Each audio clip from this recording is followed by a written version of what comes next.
Hermanos, muy buenas noches. Es un gusto una vez más estar con ustedes en esta congregación, en este lugar de la ciudad, aquí en Ica, Perú, ¿verdad? Donde Dios ha levantado esta iglesia local para alabanza de su nombre, para la continuidad de la extensión del reino de Dios, porque por alguna razón estamos aquí, o ustedes están aquí como iglesia local, ¿verdad? Y me alegro saber que hay nuevos hermanos. Las oportunidades que he tenido de estar por aquí, siempre puedo conocer otros hermanos que ya han comenzado la vida cristiana y que les agrada compartir con otros el mensaje del Evangelio, ¿verdad? ¿Verdad que nos encanta compartir el Evangelio? Claro que sí, amén. Y precisamente esta noche vamos a pensar con la palabra de Dios exponiendo a nuestros corazones. Vamos a pensar en este tema de las misiones, porque es la razón por la que estoy aquí. De eso me dijo el pastor que habíamos que tratar, ¿verdad? Ustedes regularmente están viendo el tema. Bueno, vamos a tener otra oportunidad de ver en la palabra de Dios, desde la palabra de Dios, cómo es esto de las misiones. Es un tema apasionante porque el corazón de Dios palpita fuertemente por las misiones, porque nuestro Dios es un Dios que entiende de ese tema. De tal manera amó Dios al mundo que ha dado a su Hijo, envió a su Hijo. Aquel verbo fue hecho carne y habitó entre nosotros. Él estaba por siempre en la eternidad, no tenía necesidad de venir por sí mismo, pero Él en el seno trinitario hubo en algún momento una conversación y nosotros podemos ver eso en el libro de Isaías. ¿A quién iré? ¿Quién irá por nosotros?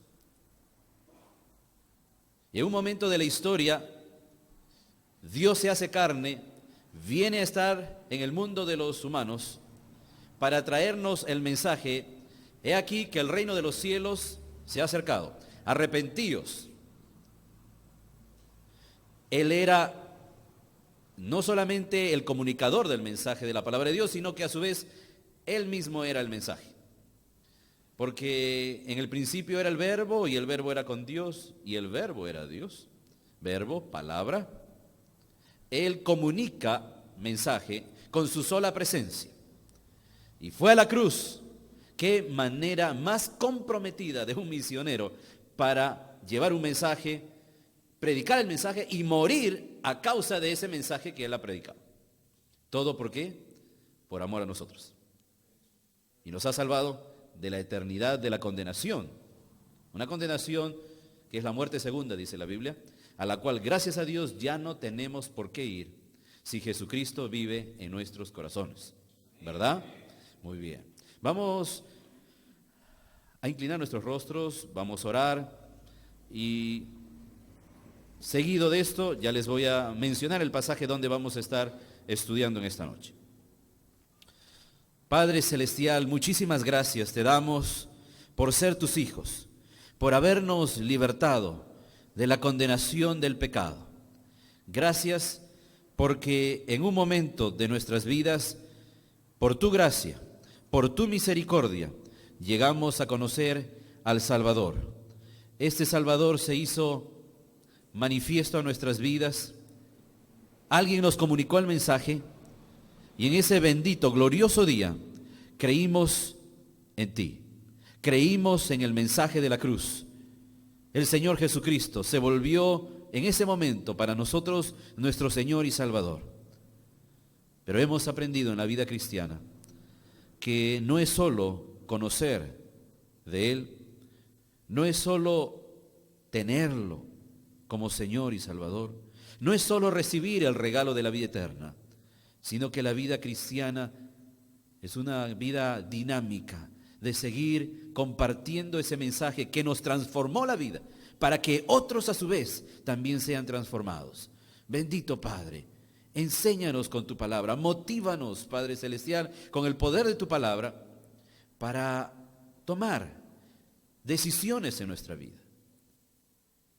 de comenzar a ser comunicadores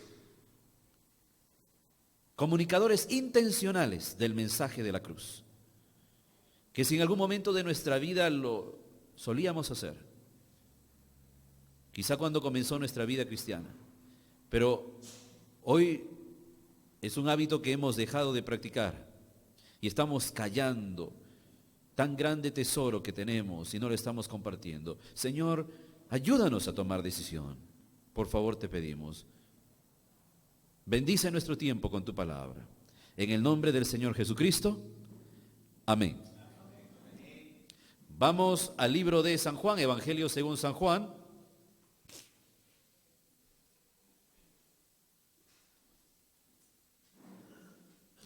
Evangelio según San Juan, capítulo 4. Tenemos la historia aquí de una mujer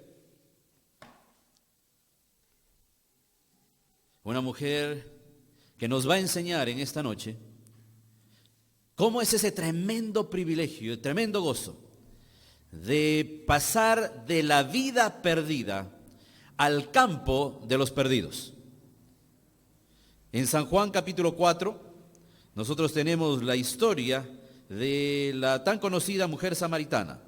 En el versículo 1 dice, cuando pues el Señor entendió que los fariseos habían oído decir, Jesús hace y bautiza más discípulos que Juan, aunque Jesús no bautizaba sino sus discípulos, salió de Judea y se fue otra vez a Galilea. Y le era necesario pasar por Samaria. Vino pues a una ciudad de Samaria llamada Sicar, junto a la heredad que Jacob dio a su hijo José. Y estaba allí el pozo de Jacob. Entonces Jesús, cansado del camino, se sentó así junto al pozo. Era como la hora sexta. Vino una mujer de Samaria a sacar agua, y Jesús le dijo, dame de beber. Pues sus discípulos habían ido a la ciudad a comprar de comer. La mujer samaritana le dijo, ¿cómo tú, siendo judío, me pides a mí de beber, que soy mujer samaritana? Porque judíos y samaritanos no se tratan entre sí. Respondió Jesús y le dijo, si conocierais el don de Dios y quién es el que te dice, dame de beber, tú le pedirías y él te daría agua viva. La mujer le dijo, Señor, no tienes con qué sacarla y el pozo es hondo. ¿De dónde pues tienes el agua viva? ¿Acaso eres tú mayor que nuestro padre Jacob, que nos dio este pozo del cual bebieron él, sus hijos y sus ganados? Respondió Jesús y le dijo, cualquiera que bebiere de esta agua volverá a tener sed, mas el que bebiere del agua que yo le daré no tendrá sed jamás, sino que el agua que yo le daré será en él una fuente de agua que salte para vida eterna. La mujer le dijo, Señor, dame esa agua, para que no tenga yo sed, ni venga aquí a sacarla. Jesús le dijo, ve, llama a tu marido y ven acá. Respondió la mujer y dijo, no tengo marido. Jesús le dijo, bien has dicho, no tengo marido, porque 5 maridos has tenido, y el que ahora tienes no es tu marido. Esto has dicho con verdad. Le dijo la mujer, Señor, me parece que tú eres profeta. Nuestros padres adoraron en este monte, y vosotros decís que en Jerusalén es el lugar donde se debe adorar. Jesús le dijo, mujer, créeme, que la hora viene cuando ni en este monte ni en Jerusalén adoraréis al Padre. Vosotros adoráis lo que no sabéis, nosotros adoramos lo que sabemos, porque la salvación viene de los judíos. Mas la hora viene, y ahora es, cuando los verdaderos adoradores adorarán al Padre en espíritu y en verdad, porque también el Padre tales adoradores busca que le adoren. Dios es espíritu, y los que le adoran en espíritu y en verdad es necesario que adoren. Le dijo la mujer, sé que ha de venir el Mesías, llamado el Cristo. Cuando Él venga, nos declarará todas las cosas. Jesús le dijo, yo soy el que habla contigo. En esto vinieron sus discípulos y se maravillaron de que hablaba con una mujer. Sin embargo, ninguno dijo, ¿qué preguntas o qué hablas con ella? Entonces la mujer dejó su cántaro y fue a la ciudad y dijo a los hombres, venid, ved a un hombre que me ha dicho todo cuanto he hecho. ¿No será este el Cristo? Entonces salieron de la ciudad y vinieron a él. Entre tanto los discípulos le rogaban diciendo, Rabí, come. Él les dijo, yo tengo una comida que comer que vosotros no sabéis. Entonces los discípulos decían unos a otros, ¿le habrá traído alguien de comer? Jesús les dijo, mi comida es que haga la voluntad del que me envió y que acabe su obra. ¿No decís vosotros, aún faltan 4 meses para que llegue la siega? He aquí os digo, alzad vuestros ojos y mirad los campos, porque ya están blancos para la siega. Y el que siega recibe salario y recoge fruto para vida eterna, para que el que siembra goce juntamente con el que siega. Porque en esto es verdadero el dicho, uno es el que siembra y otro es el que siega. Yo os he venido a segar lo que vosotros no labrasteis. Otros labraron, y vosotros habéis entrado en sus labores. Y muchos de los samaritanos de aquella ciudad creyeron en él por la palabra de la mujer que daba testimonio diciendo, me dijo todo lo que he hecho. Entonces vinieron los samaritanos a él y le rogaron que se quedase con ellos, y se quedó allí 2 días. Y creyeron mucho más por la palabra de él. Y decían a la mujer, ya no creemos solamente por tu dicho, porque nosotros mismos hemos oído y sabemos que verdaderamente este es el Salvador del mundo, el Cristo. Hasta ahí la lectura. Que el Señor bendiga su palabra. Y era necesario leer todo el relato, ya que al ser una narrativa, necesitábamos entrar en contexto y conocer o recordar, si alguno ya lo sabía, lo que está sucediendo aquí en este pasaje. Una mujer, como lo dije al inicio, que pasó de la vida perdida al campo de los perdidos. Ya ven la vida de esta mujer en un inicio, una vida promiscua, o en todo caso una vida llena de infidelidades y adulterios. Una mujer cuyos 5 primeros maridos, no se nos dice si fueron aventuras pasajeras, relaciones en un mismo tiempo, en una época de su vida, o 5 maridos, 5 hombres que fueron viniendo uno tras otro en su vida. Quizá por otro lado estaba o se sentía desamparada, sola, y confiaba en un hombre, y este hombre no le iba bien con este hombre, le fallaba. Y así tenía que buscar seguridad, satisfacción, complemento de vida. Quizá quería formar un hogar, pero no le fue bien en la vida en más de una experiencia. 5 maridos había tenido, el que ahora tenía ya era el 6º y tampoco era su marido. Es decir, que no había una relación de compromiso formal con estos hombres. Era con quien vivía, pero no era su marido. Esta forma de vida desordenada es la forma de vida que muchas personas llevan hoy. Una vida en desorden que no necesariamente eligieron vivir así, o que no imaginaron que un día llegarían a vivir así. Pero una mala decisión en un momento les lleva a otra mala decisión y a otra mala decisión. Cuando se dan cuenta están en un tremendo lío que no saben cómo desatar los nudos que han hecho en su vida por sus malas decisiones. Pobre mujer, tan mal le había ido y su reputación no era buena en el pueblo. Por lo tanto, siempre está sola, yendo a sacar agua en un horario que ninguna mujer iba a sacar agua, porque al mediodía ya no era hora de sacar agua. Debía haberse estado utilizando esa agua,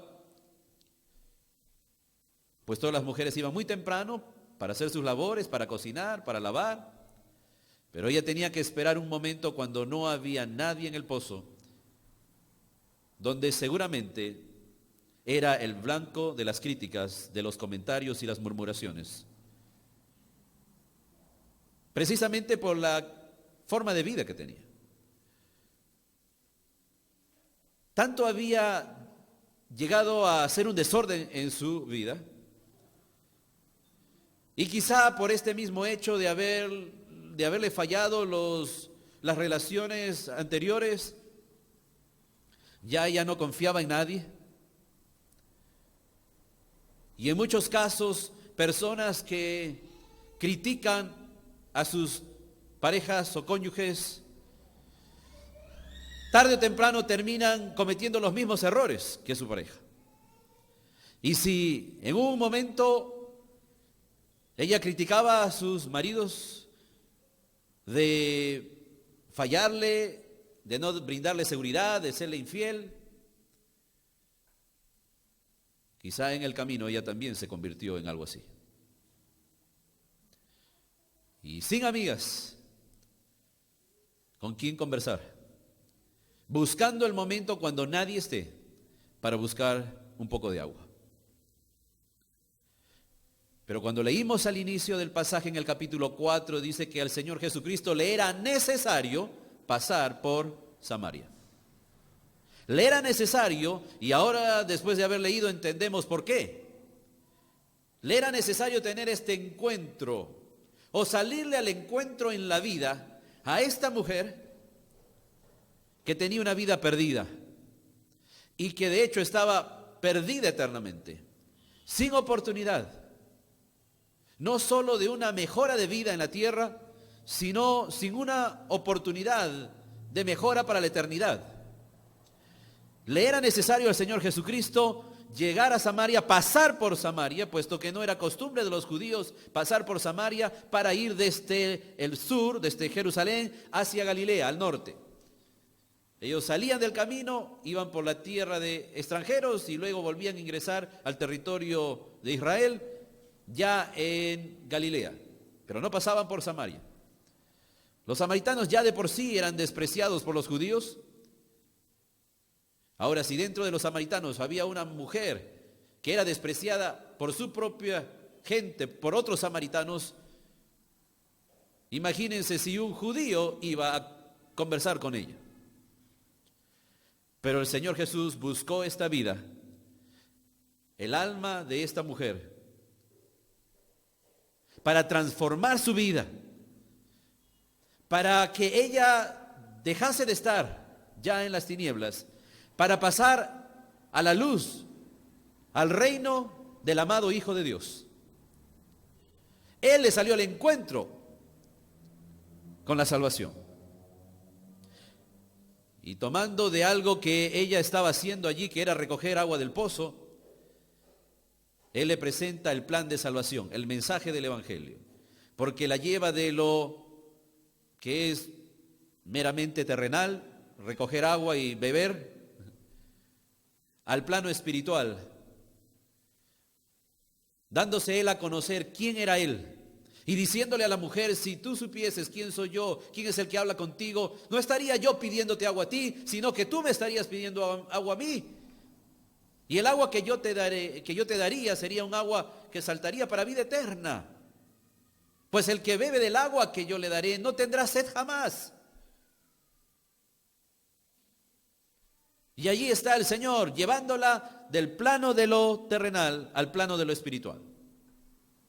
Ella en un inicio no entiende. el lenguaje del Señor Jesucristo y ella sigue pensando que se está hablando de agua del pozo, un agua que ya no va a darme sed jamás, entonces yo quiero esa agua para no tener que venir acá. Ella estaba cansada de ir a ese pozo, no solo por la distancia, ella estaba cansada de ir a un lugar donde tarde o temprano iban a hablar mal de ella. Ya no quería tener que estar allí. Pero ¿qué podía hacer? Su vida había terminado en ese desastre. ¿Y cómo ella podía repararla? Ya no podía repararla.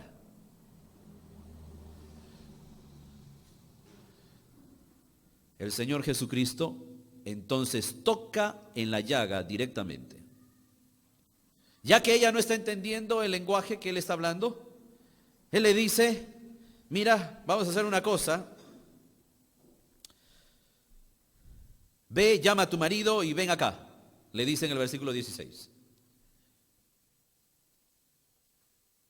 De ahí es que ella comienza a hablar de cosas, ya deja de hablar del agua.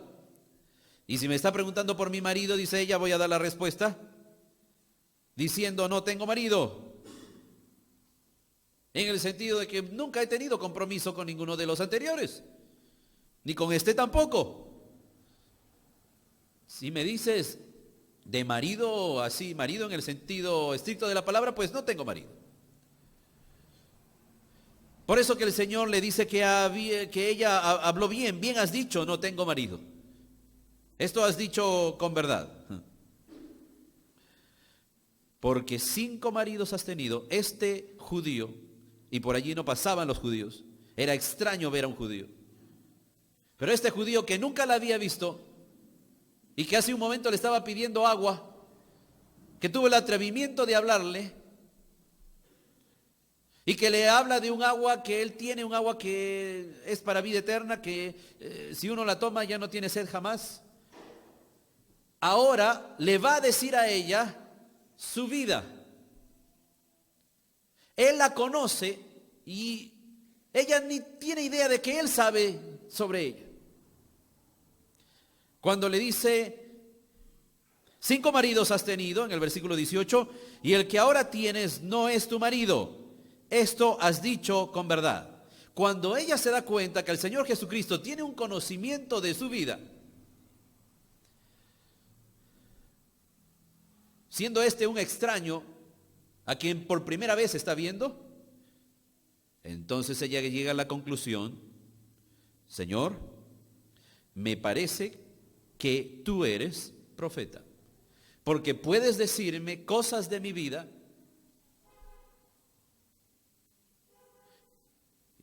y tú y yo no nos conocemos. De allí en adelante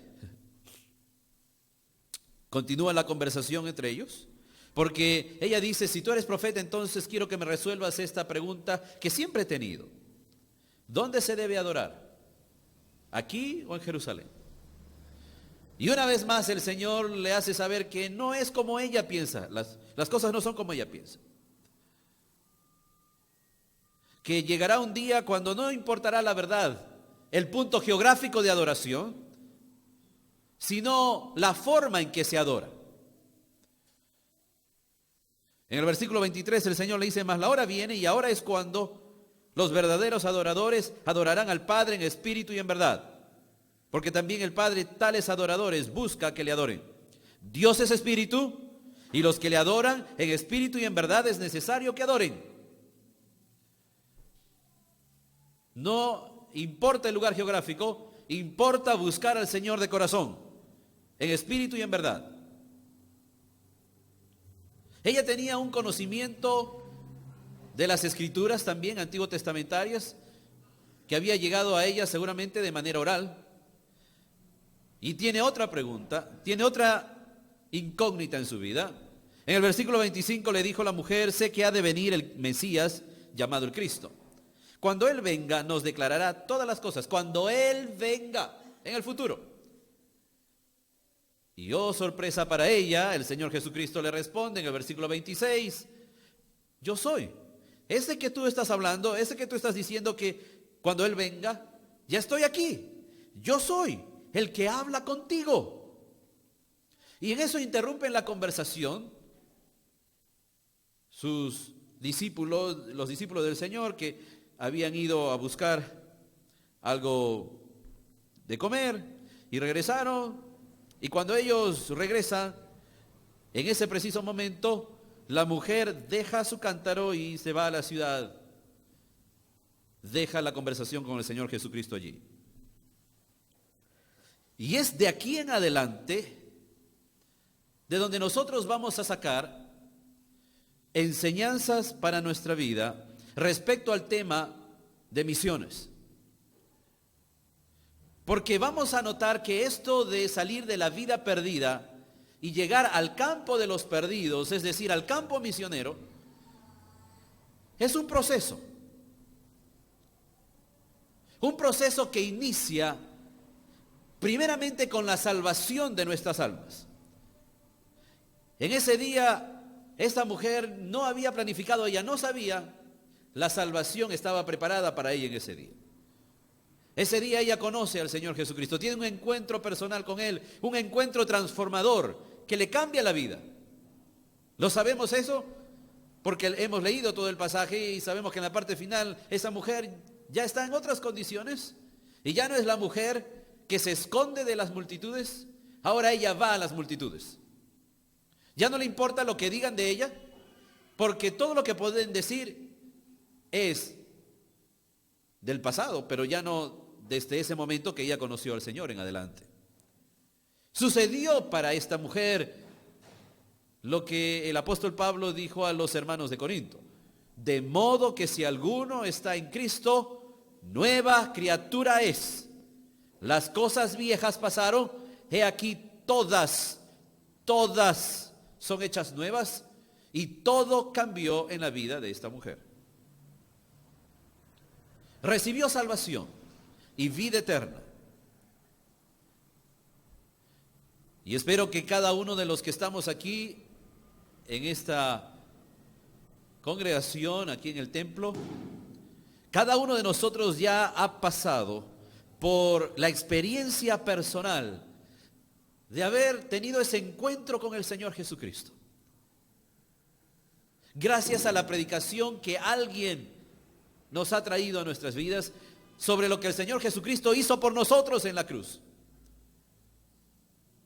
En algunos casos serán meses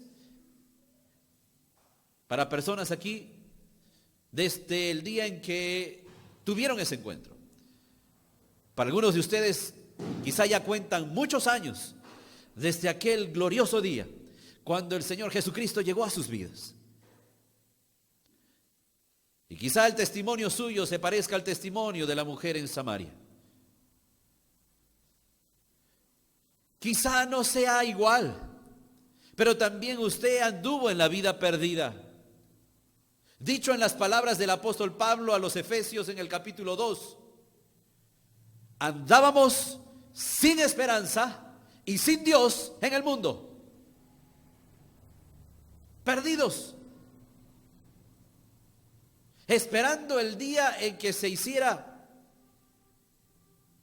real para nosotros la muerte segunda en el infierno.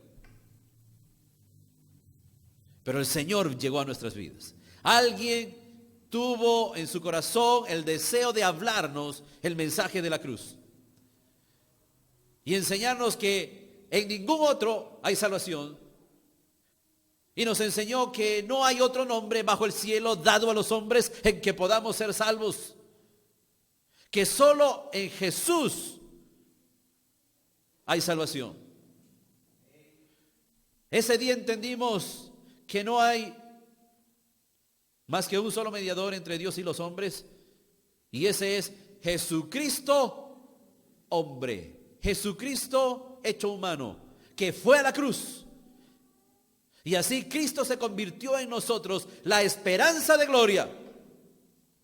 Expresión tomada del libro de Colosenses, cuando el apóstol Pablo les enseña sobre la tremenda bendición de la sabiduría que hay en Cristo Jesús y de que Él es la esperanza de cada creyente. Nuestras vidas fueron transformadas. Un dichoso día del año 1984, mes de mayo. en mi caso. Y estoy seguro que usted puede incluso recordarse el año, el mes y el día. Y decir, ese día Cristo me salvó. Y ese día pasé de muerte a vida. Ahora ninguna condenación hay para mí. Porque he creído en Cristo, soy una nueva criatura y hay una esperanza tremenda para nosotros a lo largo de la vida cristiana y un día en el cielo. Ya todos aquí espero que hemos pasado por ese momento y que usted pueda hablar de su vida perdida como vida pasada. Y que no sea su situación actual. Espero que no. Pero si así fuese, que su situación de alma perdida es para usted hoy, quiero decirle que hay esperanza en Cristo Jesús y que en la gracia de Dios hay siempre una nueva oportunidad para volver a iniciar, pero esta vez le animo no a iniciar en sus fuerzas, sino a dejar que sea el Señor que haga un nuevo comienzo en su vida. Pues de modo que si alguno está en Cristo, estar en Cristo significa no mis fuerzas, Cristo lo hace en mí. La salvación no es una autotransformación del ser humano, intentando mejorar para llegar a ser un hombre moral, una mujer de alta moralidad. No. Salvación significa ser mendigo espiritual, pero haber encontrado al pan vivo que descendió del cielo y mi alma que mendiga con ese hambre espiritual, encontró en Jesús la satisfacción para esa hambre y hoy no tengo hambre, ya no más, porque gracias a Dios fui un mendigo espiritual, pero el Señor me liberó de esa hambre por medio de su Hijo Jesucristo que descendió del cielo como el pan vivo. Si usted todavía se encuentra en sus problemas y conflictos, gracias a una vida llena de malas decisiones, desordenada, y hoy se da cuenta que estuvo mal, pero ya no quiere más continuar en ese estado, venga a los pies de Cristo. Él dijo, el que a mí viene, yo no le echo fuera. El Señor siempre dijo, desde el Antiguo Testamento, deje el impío su camino y el hombre inicuo sus pensamientos, y volveos a Jehová, el cual tendrá de él misericordia, y al Dios nuestro que es amplio en perdonar. Pero es necesario que en ese encuentro nosotros digamos, Señor Jesucristo, te he fallado en la vida. He intentado mejorar un poco mi situación, pero nada he logrado. He buscado en diferentes cosas. Y algunos de ustedes quizá tendrán que decir, he descansado en diferentes personas y todas ellas me han fallado. Señor Jesucristo, vengo a ti, el Dios que nunca falla, el Dios que lo dio todo por mí, el que no escatimó ni a su propio Hijo. Vengo a ti con un corazón contrito y humillado que tú no despreciarás. Perdóname de todos mis pecados. Invito al Señor Jesucristo a venir a mi corazón y que sea Él que borre todos mis pecados con su preciosa sangre, pues Él siempre está listo a perdonar y limpiar. Si confesamos nuestros pecados, Él es fiel y justo para perdonar nuestros pecados y limpiarnos de toda maldad. Y una vez que el corazón está limpio, se hace una realidad la bienaventuranza del Señor Jesús. Bienaventurados, súper dichosos, súper felices, los de limpio corazón, porque ellos verán a Dios. ¿Ha pasado usted ya por esa experiencia? Si conoce a alguien que todavía no, le voy a pedir que por favor le indique cómo puede llegar a ese momento con el Señor Jesús.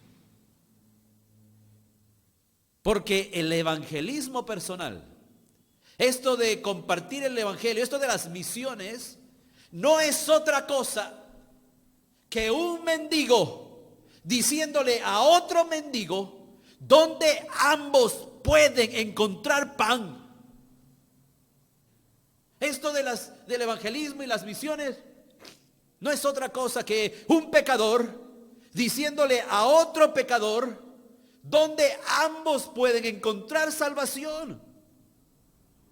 Es un pecador que ha sido perdonado, lavado por la sangre de Cristo, y que ahora quiere compartir a otros para que ellos también, esos otros, se salven.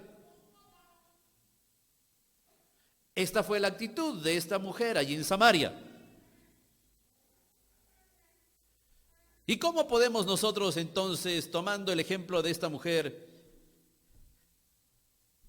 llegar al campo misionero? ¿Cómo podemos llegar al campo misionero?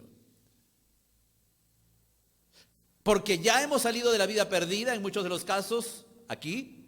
Cristo ya ha transformado su vida, es usted ahora una nueva criatura. Pero como le decía hace un momento, esto es un proceso.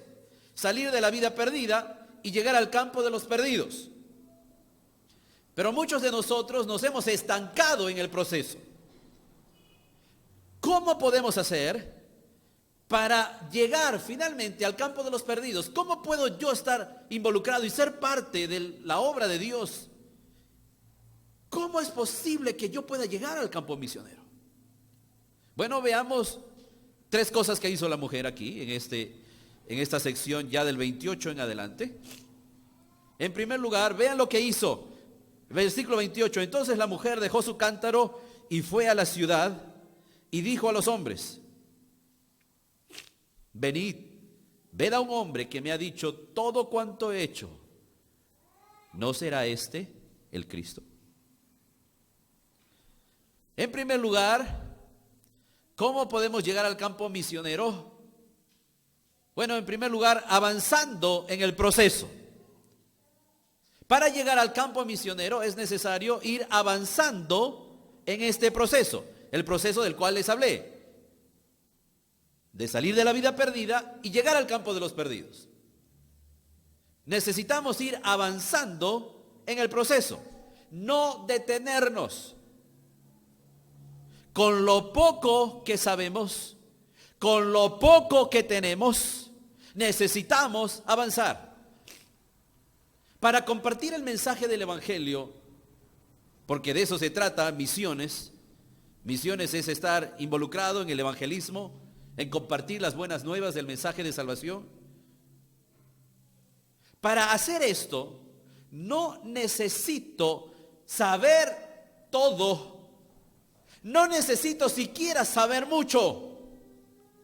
No necesito tener todo. No necesito siquiera tener mucho. Con lo que usted sabe, con lo que usted tiene, avance en el proceso. Esta mujer, una vez que conoció al Señor Jesucristo ella dijo: me parece que eres profeta. Después de eso, el Señor se manifiesta diciendo: yo soy el Mesías que tú dices que vendrá, yo soy el que habla contigo. Y después de esto, ella deja su cántaro con el que había ido a buscar agua, lo deja al lado del pozo y se va. ¿Y qué es lo que hace? Entra en la ciudad y le dijo a los hombres, no a las mujeres. Ya sabemos que su relación con las mujeres no tenía amigas. Así que amigas para ir a contarle no tenía. Pero los hombres que ella conocía eran los hombres que se habían relacionado con ella. Tampoco le había ido muy bien con los hombres. Pero ella va a estos hombres. Me gusta pensar que algunos de esos hombres son aquellos que le fallaron. Pero ella va y se dirige a ellos y les dice: venid, ved a un hombre que me ha dicho todo cuanto he hecho. ¿No será este el Cristo? Ella no está asegurando, ella no está diciendo este es el Cristo. Ella no tiene total conocimiento de esto, no lo sabe todavía a ciencia cierta. Pero lo poco que sabe de este hombre que acaba de conocer en el pozo, ella comienza a compartirlo. Este es el ejemplo, no el único, en el Evangelio según San Juan, de otras personas que, no teniendo todavía un conocimiento completo de quién es Jesucristo, no esperan a saberlo todo para ir y buscar a otro que venga y vea junto con ellos a este hombre que acaban de conocer, que quizá podría ser el Cristo, no lo sabe. Pero no esperan a tener una licenciatura en teología para que recién se animen a salir al campo misionero. Cuando vemos en el capítulo 1 de Juan, nosotros vemos a los primeros discípulos del Señor Jesucristo. Vean en el versículo 35 de San Juan, dice el siguiente, San Juan 1:35, el siguiente día, otra vez estaba Juan y 2 de sus discípulos, Juan el Bautista. Y mirando a Jesús que andaba por allí, dijo: he aquí el Cordero de Dios. Le oyeron hablar los 2 discípulos y siguieron a Jesús. Los que habían sido discípulos de Juan el Bautista, ahora dejan a Juan el Bautista y siguen a Jesús. Y volviéndose Jesús y viendo que le seguían, les dijo: ¿qué buscáis? Ellos le dijeron: Rabí, que traducido es maestro, ¿dónde moras? Les dijo: venid y ved.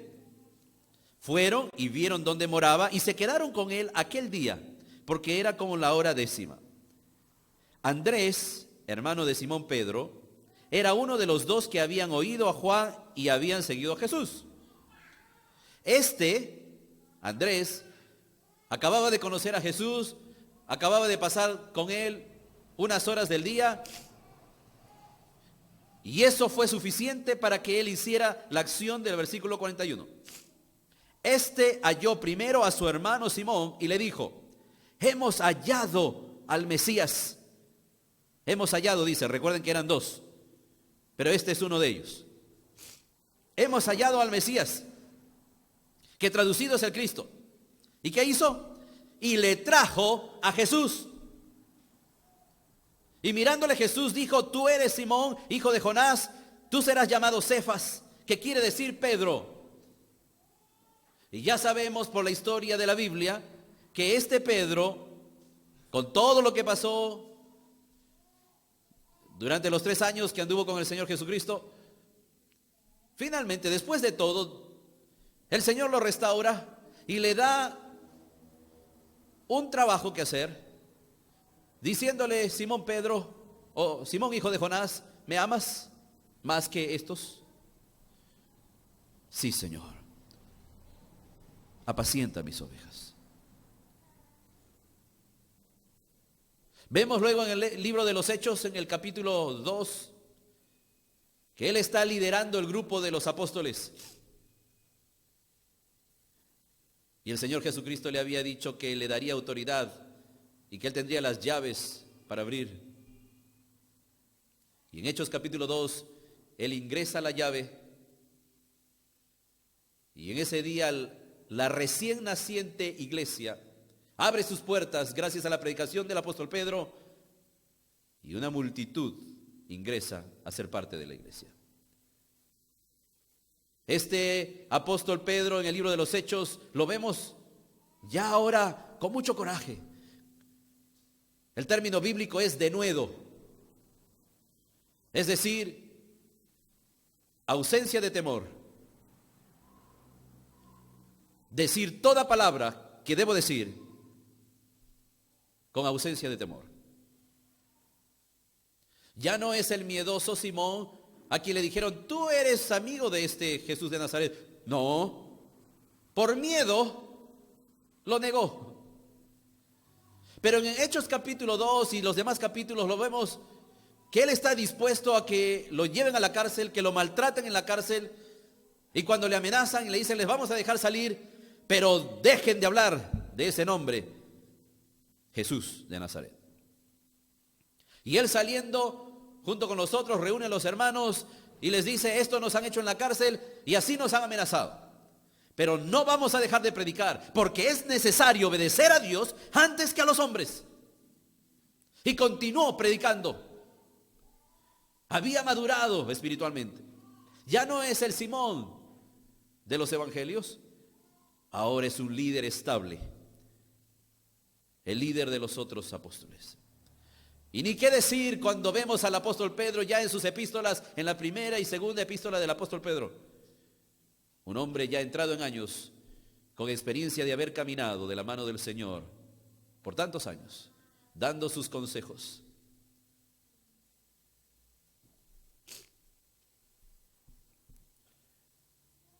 Muchos sabemos del apóstol Pedro. Mucho nos impacta su vida. Y muchos de nosotros, en más de una oportunidad, nos sentimos identificados con la vida de él. Pero muchas veces olvidamos a un hombre llamado Andrés, que quizá no llegó a conocer todo lo que Pedro conoció, que quizá no llegó a escribir epístolas como su hermano. Pero si algo de bueno tenía Andrés, es que tan solo con haber conocido al Señor Jesús unas cuantas horas y no saber más nada que lo que había podido conseguir de su primer encuentro con él, no dudó en avanzar en el proceso de ir y buscar a otro y traerlo a Jesús. No fue Andrés a explicarle el mensaje del evangelio a su hermano, no hizo eso. Algo hizo. No sé mucho, no tengo todos los recursos, no conozco todos los versículos y no sé dónde encontrar los versículos, porque a la hora que quiero hablarle a alguien de Cristo se me nubla toda la mente, se me pone en blanco, no sé nada, así que mejor no digo nada. Esto no es actitud de creyente. No sé cómo, pero yo voy a traer a esta persona a Jesús. Luego, en el versículo 43 de San Juan capítulo 1, dice, el siguiente día quiso Jesús venir a Galilea y halló a Felipe y le dijo, sígueme. Y Felipe era de Betsaida, la ciudad de Andrés y Pedro. Recién el Señor le acababa de llamar, le dijo, sígueme. Y miren qué hace en el versículo 45. Felipe halló a Natanael y le dijo, hemos hallado a aquel de quien escribió Moisés en la ley, así como los profetas, a Jesús, el hijo de José, de Nazaret. Recién acababa de conocer a Jesús. Pero ¿a quién va y busca? Bueno, Andrés va y busca a alguien muy cercano a él, su hermano. Felipe quizá no tenía un hermano. No nos dice eso el texto. Pero lo que sí podemos ver es que parece que tenía una cercanía con un buen amigo. Un buen amigo con quien usualmente conversaban de temas bíblicos, antiguo testamentarios. Y en algún momento de su conversación ellos estaban hablando sobre el futuro Mesías que vendría a Israel. Y cuando él conoce a Jesús, dice, este es de quien hablábamos con mi gran amigo Natanael. A él le va a interesar esta noticia que tengo para darle. Y va y lo busca y le dice, ¿a quién ha hallado? Pero miren la respuesta de Natanael en el versículo 46. Natanael le dijo, porque ¿no ves que Felipe le había dicho que había hallado a Jesús, el hijo de José de Nazaret? Mencionó la ciudad de donde era el Señor Jesús, o donde había crecido, mejor dicho. Natanael le dijo, ¿de Nazaret? ¿puede salir algo de bueno? O sea, algo de bueno en el sentido de lo que me estás contando. Si me estás hablando del Mesías, no calza esto con mi conocimiento que tengo del Antiguo Testamento. Porque tú, Belén Efrata, de ti nacerá el Salvador, dicen las Escrituras, dice la profecía. ¿Cómo es que tú me dices que has hallado el Cristo, pero me dices que es de Nazaret? No calza esto, no puedo ver. Creo que te has equivocado. Creo que te emocionaste mucho. Pero mira, usa la lógica. Si es de Nazaret, no puede ser el Cristo. Algo de bueno, algo de productivo, beneficioso en cuanto a profecías del Mesías. ¿Es esta información que me das? ¿Que Jesús es de Nazaret? Ahora le está haciendo una pregunta a Felipe, que acaba de conocer a Jesús. ¿Y qué pasa cuando nosotros vamos con una buena noticia de que mira, esto es bueno para la salud, me han dicho que tomando esto y aquello? Oye, tómalo, es bueno. Y tu amigo te sale con un argumento científico que él ha leído y te dice, es imposible, esto que tú me has traído no puede ser, porque mira lo que yo he leído. ¿Qué haces? Uy, ya medio desanimado, ¿no? Y, bueno, yo pensé, o quizá comienzas a dudar. Bueno, tal vez me dejé llevar por la emoción. Oye, sí, tiene sentido, tiene lógica lo que me dices. Bueno, pues allí lo dejamos. Pero Felipe no se desanima. Felipe no se desanima cuando Natanael le pone una pregunta bien difícil. ¿Qué haces cuando estás compartiendo el Evangelio y alguien te hace una pregunta que no sabes cómo responder? Mire lo que hace Felipe. Natanael, versículo 46, de Nazaret puede salir algo de bueno. Y Felipe, en vez de decirle, sí, pero lo que pasa es que hay otras cosas que yo he visto, que quizá él no argumenta nada sobre la pregunta que le acaba de dar. Él dice, bueno, no sé, solo te digo una cosa. Ven y ve. Compruébalo por ti mismo. Y lo lleva a Jesús. Y ahí aparecen los primeros discípulos, porque había una actitud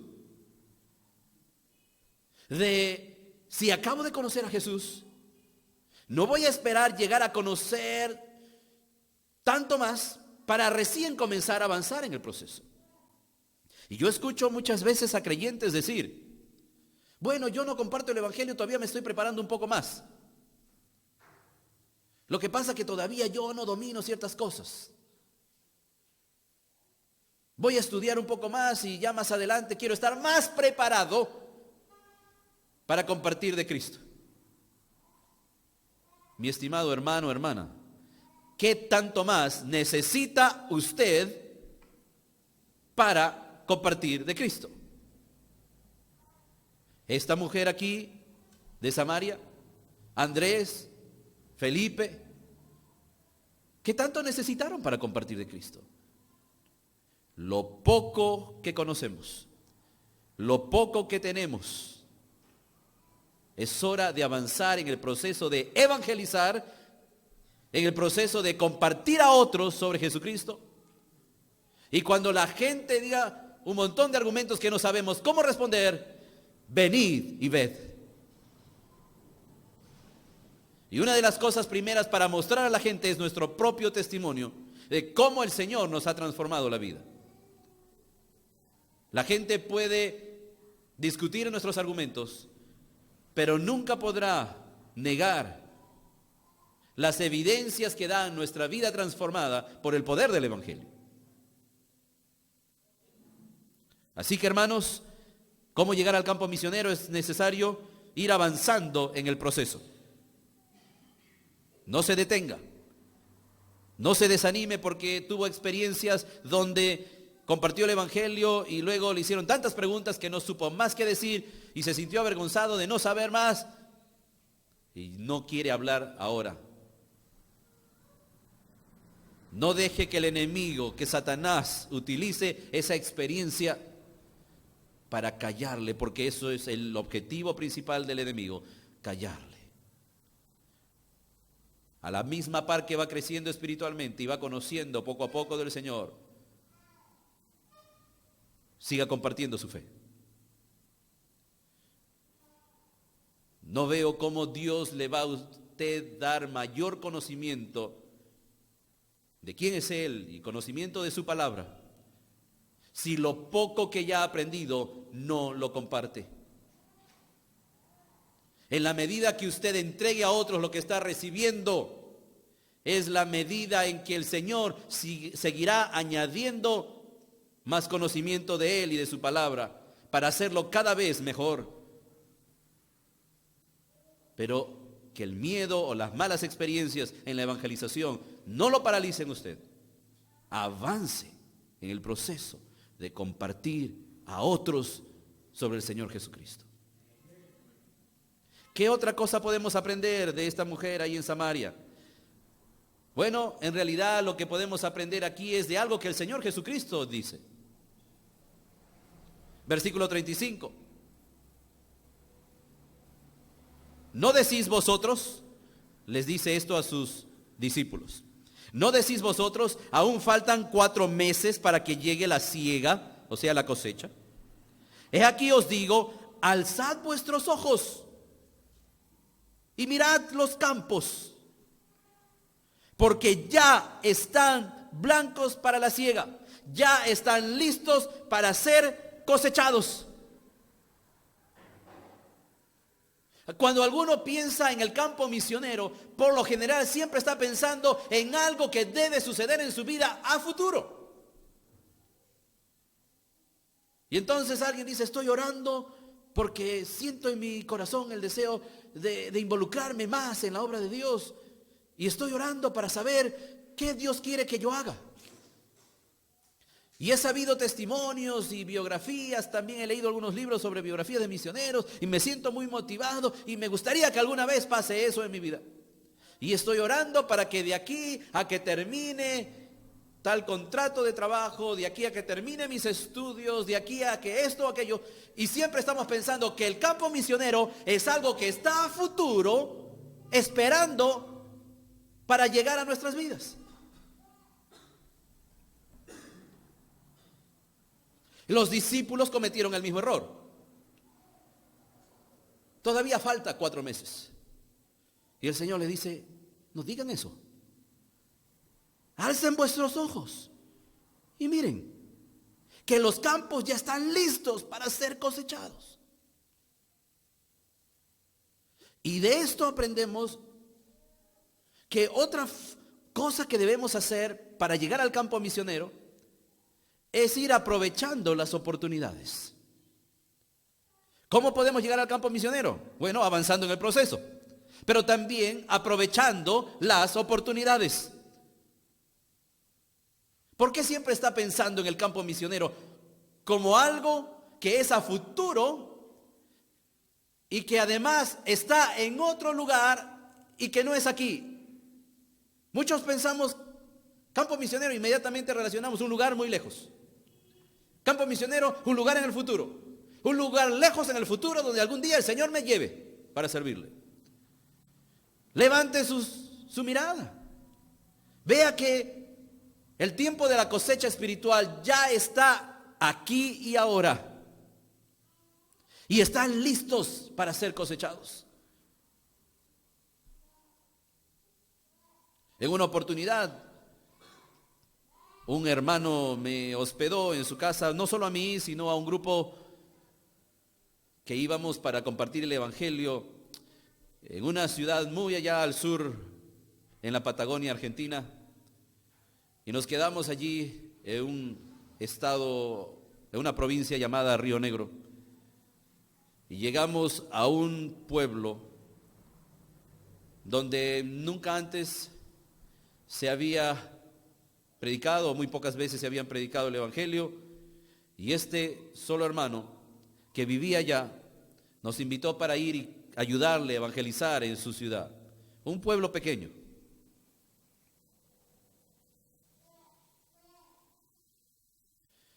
Y este hermano tenía una casa en medio de una plantación de manzanas, muchísimas manzanas hacia donde mirabas. No podías llegar a alcanzar a ver todas las manzanas que había en su propiedad. Bueno, de hecho no era el único que se dedicaba a cosechar manzanas y venderlas en los mercados o exportarlas a otras partes de la Argentina. Prácticamente casi todo el pueblo se dedicaba a eso. Y yo dije, le dije al hermano, ¿y qué hacen ustedes aquí con tantas manzanas que tienen? Porque cuando llega la cosecha, estoy seguro que ya ni quieren comer manzanas, de tantas que hay. Y él dijo, precisamente todos aquí nos dedicamos a mandar a los mercados del país. De esto vive la gente del pueblo. Le digo, qué bien, qué bueno. ¿Y cómo les va? ¿Les va bien? Dijo, gracias a Dios, sí. Y por eso, con todas esas cosechas y ventas, he hecho esta casa aquí. Una casa muy grande, hecha a propósito con una sala muy grande, porque tenía él en mente de que eso un día se convirtiera en un templo. Pero faltaba gente que recibiera a Cristo. Pero me contaba él una experiencia que habían tenido en el pueblo años atrás. Dijo nos cuidamos aquí de las plagas de ciertos animales y rociamos con insecticidas, con pesticidas. Pero nuestro mayor enemigo para las manzanas es cuando llueve piedra. Dicen ellos así al granizo duro, grande, que golpea. Dice, hace unos años cayeron piedras, se refería al granizo, muy grandes. Eran realmente piedras. Y maltrataba las casas y los automóviles y podía matar a una persona. Por eso que cuando veíamos la nube llena de granizos, nos escondíamos.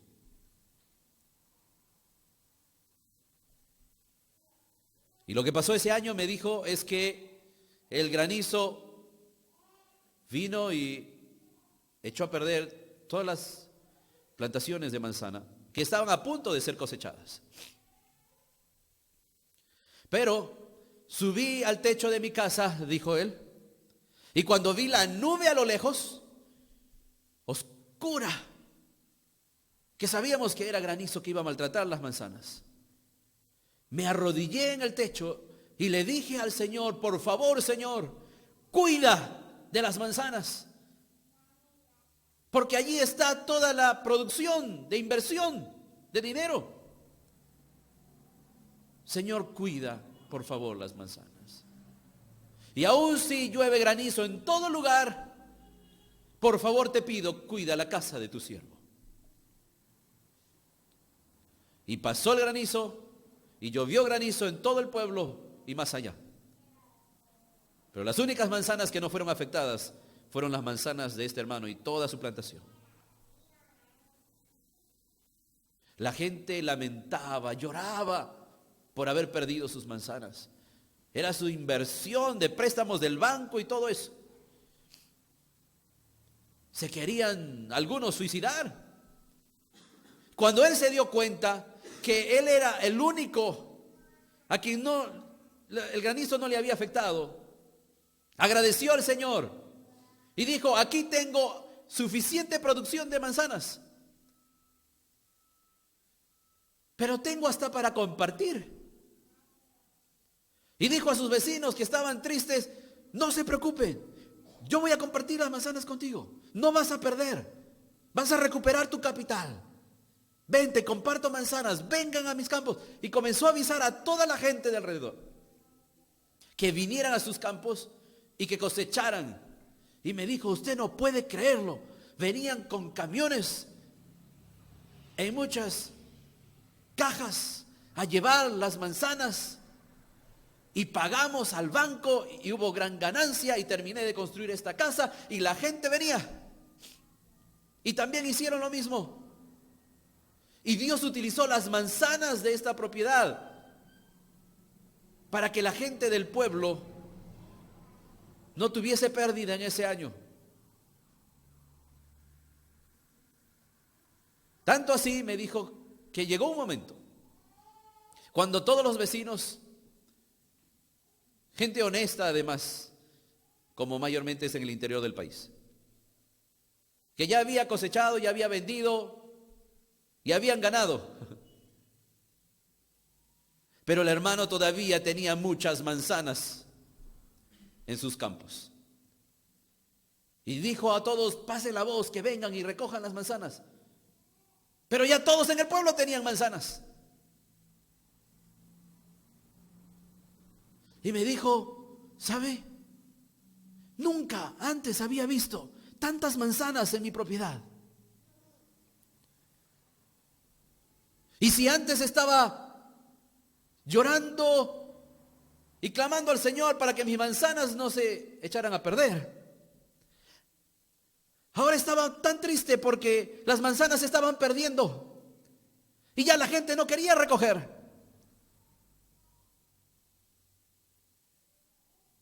Y aunque ganamos y todo eso, pero para mí, dijo, que he cuidado las manzanas por tantos años, fue una tristeza que las manzanas se perdieran porque no había gente que viniese a cosecharlas.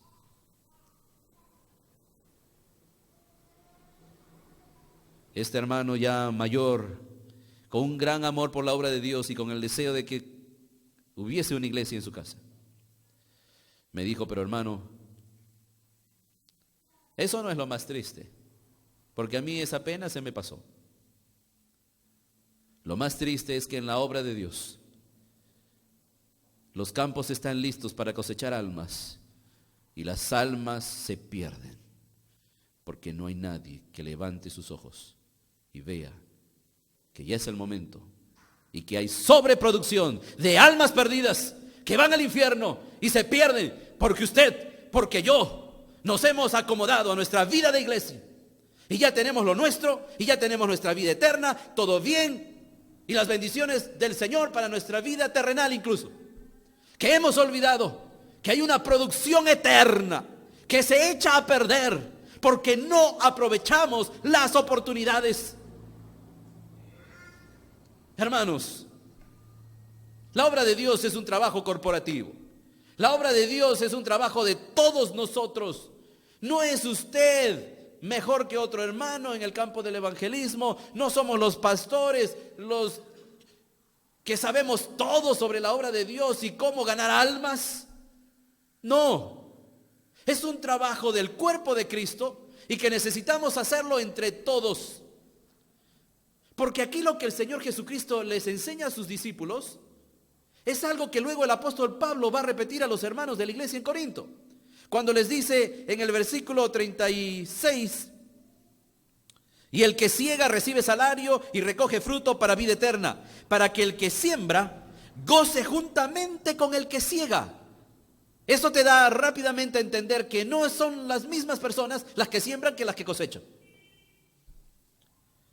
Versículo 37: porque en esto es verdadero el dicho: uno es el que siembra y otro es el que siega. Yo os he enviado, dice, a segar, a cosechar lo que vosotros no labrasteis. Otros labraron y vosotros habéis entrado en sus labores. Cuando los hermanos en Corinto se están peleando entre ellos para ver quién pertenecía a la promoción del apóstol Pablo, quién había sido discipulado por el apóstol Pablo y quién por Pedro, no, yo soy discípulo de Apolos, y discutiendo entre las diferentes escuelas teológicas allí, y el apóstol Pablo le dice: mire, no se estén peleando aquí, porque ni es Apolos, ni soy yo, ni es Pedro. Puede ser que uno de nosotros sembró, otro regó, pero el crecimiento lo ha dado Dios. Pero necesita el que siembra sembrar, y el que puede regar necesita regar. Pero entre todos necesitamos participar de la gran obra de Dios, que no está solamente en el otro lado del mundo y en el futuro. La obra de Dios está a su alrededor. Las almas que se pierden están a su alrededor. Y sabe, el evangelismo como yo lo veo en el Nuevo Testamento, cuando el Señor Jesucristo está buscando gente perdida, Él nunca menospreció el encuentro que podía tener con una sola persona. Porque esta persona podría llegar a ser luego mucho más. Y de hecho Él lo dijo, que sus apóstoles harían mucho más que Él. Porque si el discípulo no supera al maestro, entonces el maestro fue malo. ¿Quiénes fueron los que compartieron el evangelio? ¿Quiénes fueron a las naciones? ¿A quiénes se les encomendó la gran comisión? Sino a los 12. Y todos ellos ganaron mucho más gente para Jesucristo de lo que el mismo Señor Jesucristo hizo en su tiempo en la tierra. Pero no debemos menospreciar el encuentro o lo que podemos compartir de lo poco que sabemos de Cristo a una sola persona. Pero si tengo que compartir a una sola persona, ¿quién será esa sola persona? Bueno, yo le animo a que lo haga como lo hizo Andrés, a que lo haga como lo hizo Felipe, a que lo haga como hizo la mujer samaritana. Decimos, bueno, voy a comenzar a compartir el evangelio, voy a involucrarme en este tema de misiones, voy a evangelizar al mundo entero para Cristo. Ya entendí que ese uno puede estar muy cerca mío. ¿A dónde iré? Saldré a la calle y buscaré a alguien a quien yo pueda encontrar en el camino. Yo le pregunto una cosa.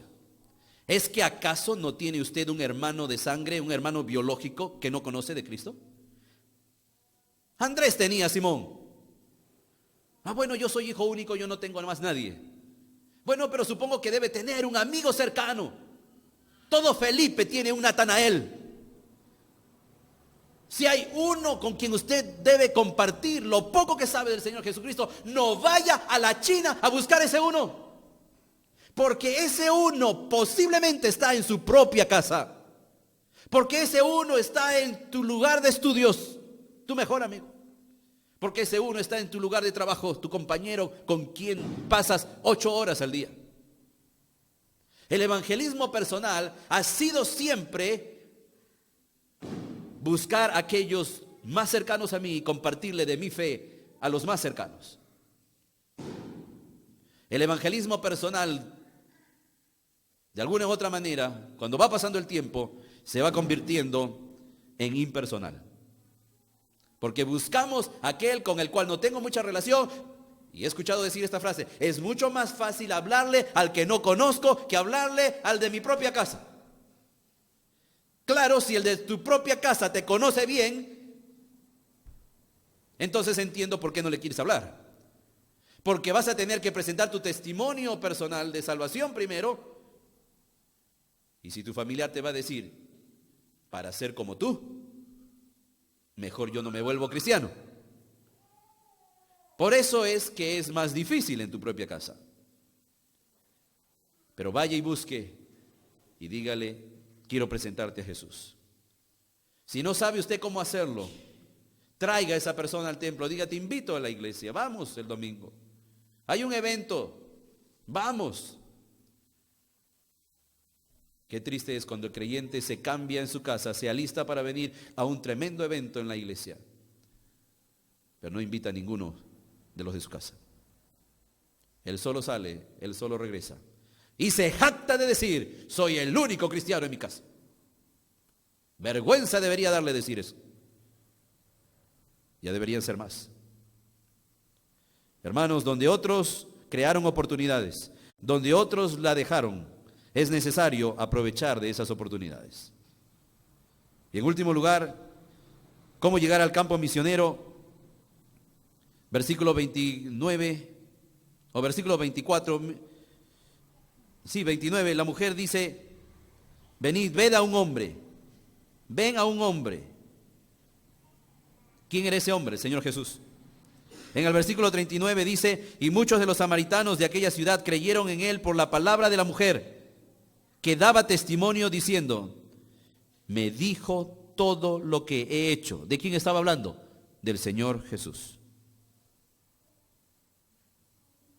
Si hay algo que tenemos que hacer para llegar al campo misionero y avanzar en el proceso y aprovechando las oportunidades, es también apuntando a Cristo. Las misiones no se trata de nosotros, las misiones ni siquiera se trata de nuestra iglesia, no se trata de nuestra denominación. Las misiones trata de una persona llamada Cristo. Y a Él debemos apuntar.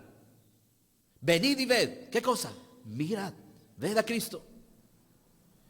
Me ha dicho todo lo que he hecho. ¿Quién? Cristo. Ha transformado mi vida. ¿Quién? Cristo.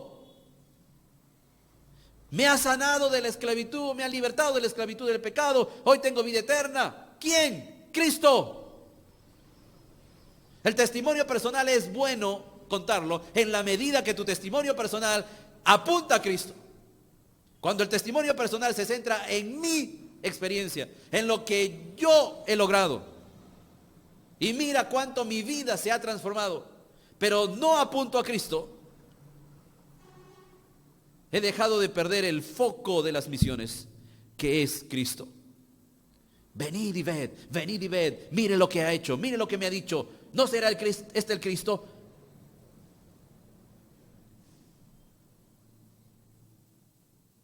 Un padre había construido un barquito de madera para su hijo, mientras que el padre estaba en el hospital. Hizo el barquito de madera que a su hijo tanto le gustaba y que en muchas oportunidades le había dicho: papá, hazme el barquito, por favor. Y él, por sus múltiples labores, no se daba tiempo para hacer el barquito y sabía cómo hacerlo.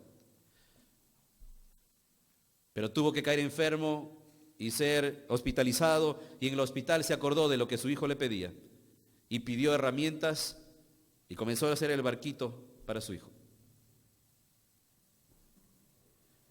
Ahora tenía el barquito y se lo quería entregar, pero al niño pequeño no le dejaban ingresar al hospital.